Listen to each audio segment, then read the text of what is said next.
What if, at the end of everything, a voice appeared in the silence and told you, you will live this exact life again?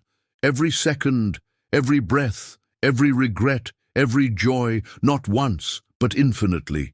Every heartbreak, every silence, every lie you told and believed, repeated, every awkward pause, every late reply, every I love you never said.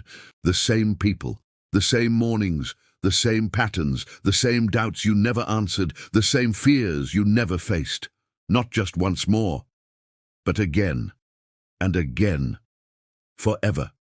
This is the eternal return, Nietzsche's most terrifying gift.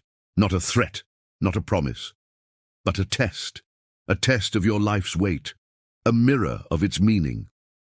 Could you bear to repeat the same choices over and over for eternity? Not in some distant afterlife, not in a new version, this exact life, with every scar intact, with no edits allowed. Would you scream? Would you rebel? Would you call it hell? Or would you say, yes, I would live it all again, because I lived it fully, consciously, willingly? Nietzsche wasn't interested in punishment. He wanted to know, can you own your life so deeply that you'd choose it again? The eternal return isn't about time. It's about responsibility.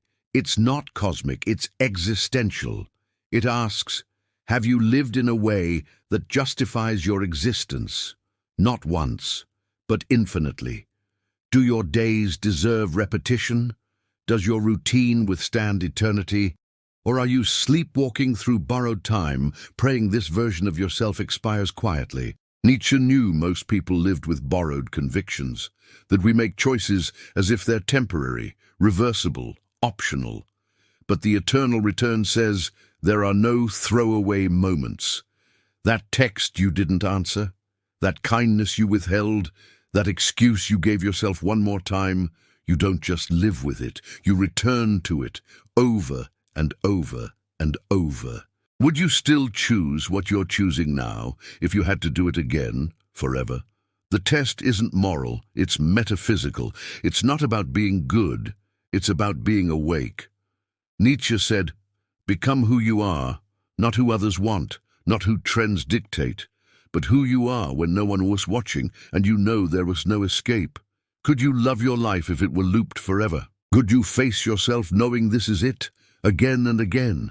The eternal return strips away the fantasy of redemption. There's no next chapter. There's just now, over and over. And the horror of that thought is meant to wake you up. Most of us wait.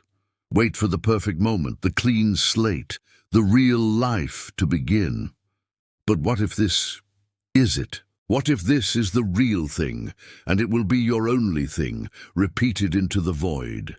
Nietzsche's question is not about belief, it's about intensity. If this life is all there is, would you dare to live it fully? If the next argument never resolves, the next apology never arrives, would you still show up with your whole heart? Could you forgive, knowing the past won't change, and the future is a loop? Would you tell the truth, even if it made no difference but returned to you forever?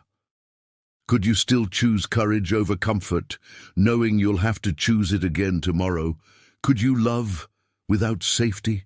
The eternal return isn't a doctrine, it's a mirror, not to judge you, but to ask, is this the life you'd choose?